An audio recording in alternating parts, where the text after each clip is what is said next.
পঞ্চম শ্রেণীর সুপ্রিয় শিক্ষার্থীরা, কেমন আছো তোমরা? আশা করি ভালো আছো। আমি আয়েশা আক্তার রুমা এখন তোমাদের বাংলা বিষয়ের পদ্মাংশ থেকে ঘাসফুল কবিতাটি সম্পর্কে আলোচনা করব তোমাদের সাথে। এবার তাহলে চলো তোমরা খাতা কলম নিয়ে রেডি হয়ে বসো। ঘাসফুল কবিতাটি থেকে আজ আমরা কি কি বিষয় জানবো? ঘাসফুল কবিতাটি আমরা পাঠ করে কবিতার মূল ভাব জানবো, মূল ভাব সম্পর্কে আলোচনা করব। এছাড়া এই কবিতার কবি পরিচিতি সম্পর্কে জানবো। আর এই কবিতার অনুশীলনী থেকে যতগুলো শব্দার্থ এবং শূন্যস্থান পূরণ রয়েছে সেগুলো জানবো। এছাড়াও তোমাদের জন্য কিছু অতিরিক্ত শব্দার্থ এবং অতিরিক্ত সমার্থক শব্দ, বিপরীত শব্দ এই কবিতা থেকে জানাবো, আলোচনা করব। আর এছাড়াও তোমাদের জন্য একটা গুরুত্বপূর্ণ বিষয় হচ্ছে এই কবিতা থেকে তোমাদের পরীক্ষায় কি ধরনের প্রশ্নপত্র হতে পারে সেই বিষয় সম্পর্কে আলোচনা করব। হ্যালো, আমরা ঘাসফুল কবিতাটি পাঠ করি এবং পাঠ করে কবিতার লাইনগুলোর অর্থ বুঝে নেই। তোমরা খাতার উপরে ঘাসফুল কবিতার নামটি লিখে ফেলো। ঘাসফুল কবিতাটি কে লিখেছেন? ঘাসফুল কবিতাটি লিখেছেন কবি জ্যোতিরিন্দ্র মৈত্র। এবার দেখো, পাঠ করার পূর্বে এই কবি পরিচিতি সম্পর্কে আমাদের জানা প্রয়োজন রয়েছে না? হ্যাঁ, নিশ্চয়ই রয়েছে। তাহলে চলো আমরা কবি পরিচিতি সম্পর্কে আলোচনা করি। তোমরা খাতার মাঝখানে কবি জ্যোতিরিন্দ্র মৈত্র কবির নামটি লেখো। লিখে এটার চারপাশে মাইন্ড ম্যাপিং করো। দেখো, আমি নমুনা স্বরূপ তোমাদের একটা মাইন্ড ম্যাপিং করে দেখাচ্ছি। তোমরা কবি পরিচিতিটা পড়ে নাও। পরের পৃষ্ঠায় দেখো তোমাদের কবি পরিচিতি দেওয়া আছে, বইয়ের 75 পৃষ্ঠায়। তোমার কবি পরিচিতিটা পড়ে এখান থেকে তোমরা তথ্যগুলো এরকম মাইন্ড ম্যাপিং করে এর চারপাশে লিখে ফেলো তথ্যগুলো, যাতে তোমাদের খুব সহজেই তথ্যগুলো মনে থাকে, আয়ত্ত করতে পারো। এক্ষেত্রে তোমার বোঝার সুবিধার্থে তোমাদের জন্য আমি একটি মাইন্ড ম্যাপিং করে এর চারপাশে কতগুলো তথ্য দিয়েছি। যেমন কবি জ্যোতিরিন্দ্র মৈত্র জন্মসাল কত? জন্মসাল 1911। কোথায় জন্মগ্রহণ করেছে? পাবনা জেলায়। তিনি কি ছিলেন তার সম্পর্কে আমরা আরো কতগুলো তথ্য পাই। যেমন প্রখ্যাত কবি ও গায়ক ছিলেন। ঘাসফুল কবিতাটি কবি জ্যোতিরিন্দ্র মৈত্র রচনা করেছেন। তিনি একজন সঙ্গীতের শিক্ষক ছিলেন। তিনি মৃত্যুবরণ করেন 1977 সালের 26শে অক্টোবর। এরকম আরো তোমরা যদি অতিরিক্ত তথ্য পাও তাহলে তথ্যগুলো তোমাদের এর পাশে আরো লিখে ফেলো, এরকম মাইন্ড ম্যাপিং করো। এবার চলো আমরা কবিতাটি পাঠ করে এর লাইনগুলোর অর্থ বুঝে নেই, আলোচনা করি। ঘাসফুল, জ্যোতিরিন্দ্র মৈত্র। আমরা ঘাসের ছোট ছোট ফুল, হাওয়াতে দোলাই মাথা, তোলো না মোদের দলনা পায়ে, ছেড়ো না নরম পাতা। এখানে কবি জ্যোতিরিন্দ্র মৈত্র ঘাসফুলের জীবন সম্পর্কে আলোচনা করেছেন। যে ঘাসফুল কি বলেছে? ঘাসফুল নিজের মুখে বলেছে যে আমরা ঘাসের ছোট ছোট ফুল, হাওয়াতে দোলাই মাথা, তোলো না মোদের দোলনা পায়ে। তার মানে আমাদেরকে তোমরা ছিঁড়ে ফেলো না, আমাদেরকে ছিঁড়ে ফেলো না অথবা পায়ে পিষে ফেলো না, এবং আমাদের নরম পাতাগুলো তোমরা ছিঁড়ে ফেলো না। অর্থাৎ ঘাসফুল এর কথার মাধ্যমে আমাদের কাছে মিনতি করে বলেছে যে আমাদের কি রয়েছে? ফুলেরও প্রাণ আছে। গাছের যেমন প্রাণ আছে তেমনি ফুলেরও প্রাণ আছে।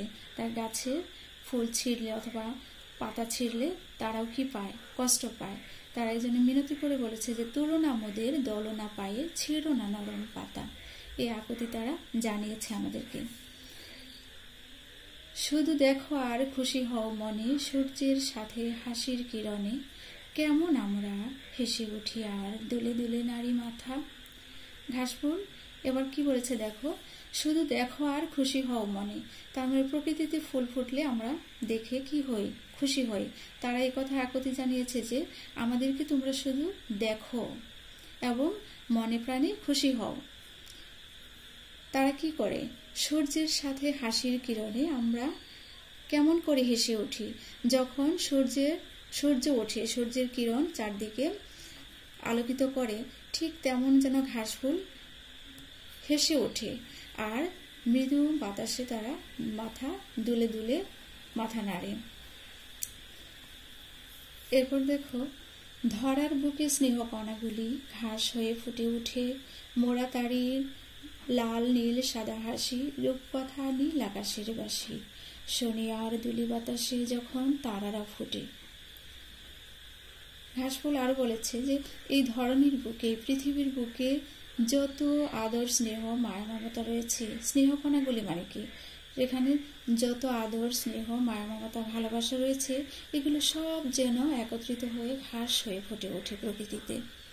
আর তারা কি, ঘাসফুল বলেছে যে মোরা তারই লাল নীল সাদা হাসি, ঠিক যেন লাল নীল সাদা রঙের বর্ণচ্ছটার মতোই তারা যেন ঘাসফুলগুলো হেসে ওঠে। আর বলেছে রূপকথা নীল আকাশের বাসি। এই রূপকথা অর্থাৎ কি, কল্পিত কাহিনী, কাল্পনিক কাহিনী।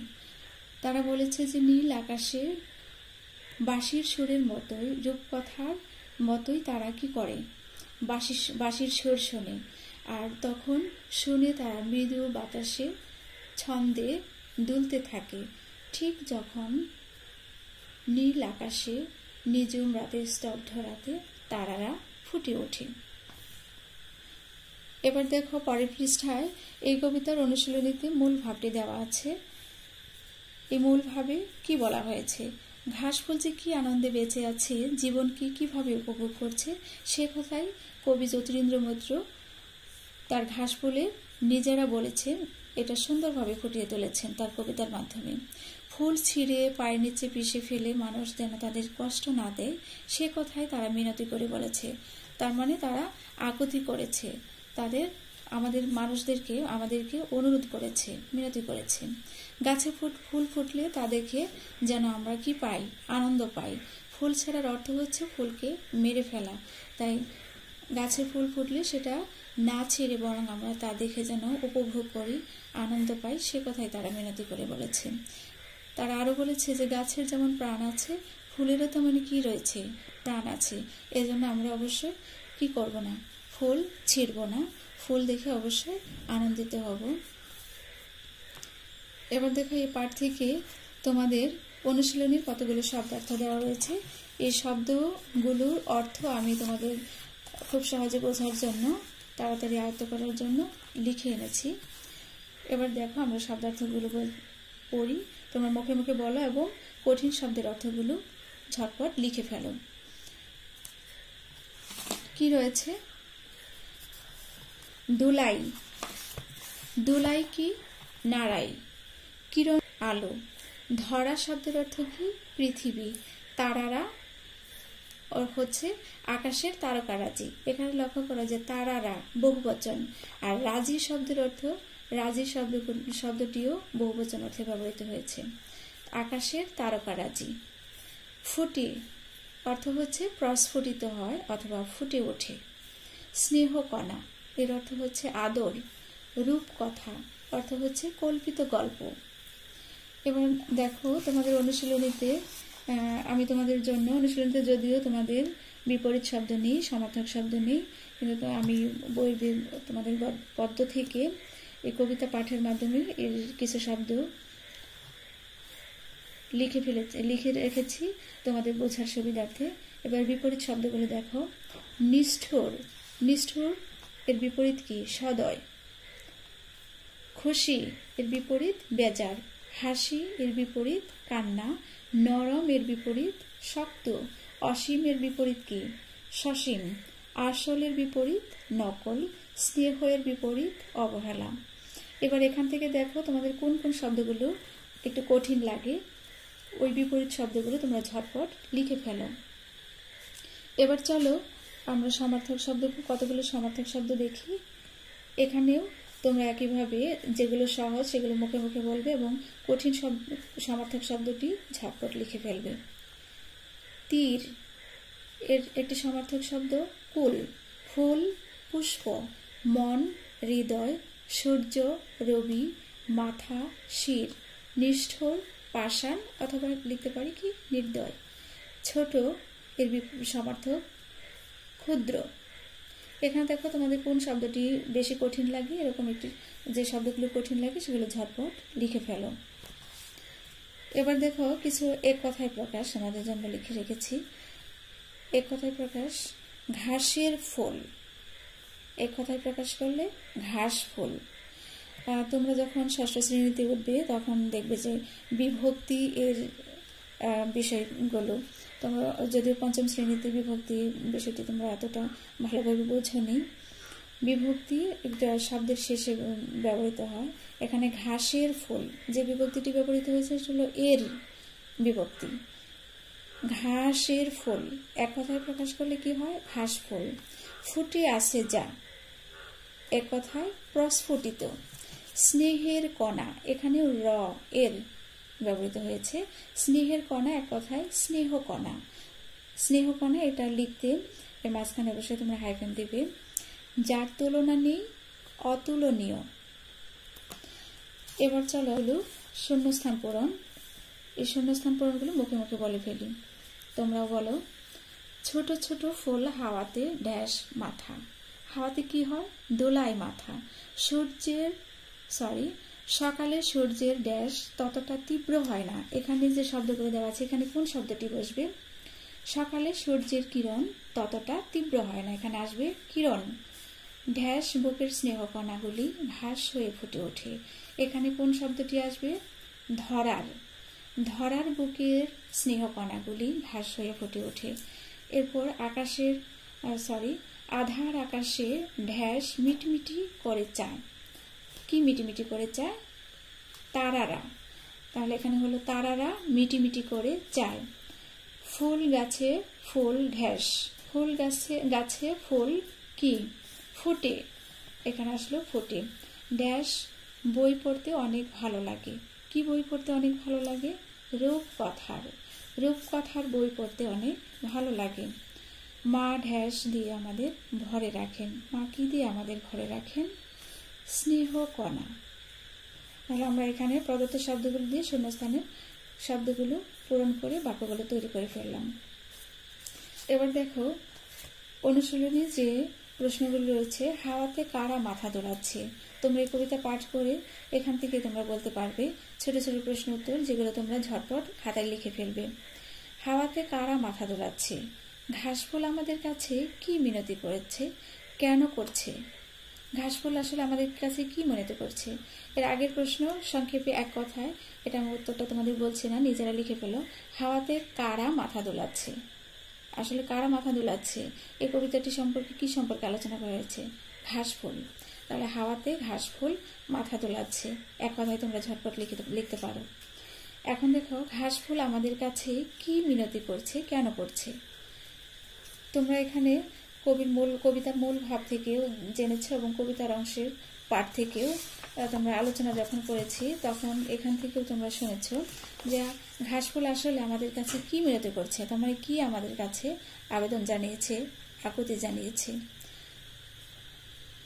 ঘাসফুল আমাদের কাছে এই মিনতি করেছে যে গাছে ফুল ফুটলে তা দেখে যেন আমরা কি হই? আনন্দ পাই, আনন্দিত হই, উপভোগ করি।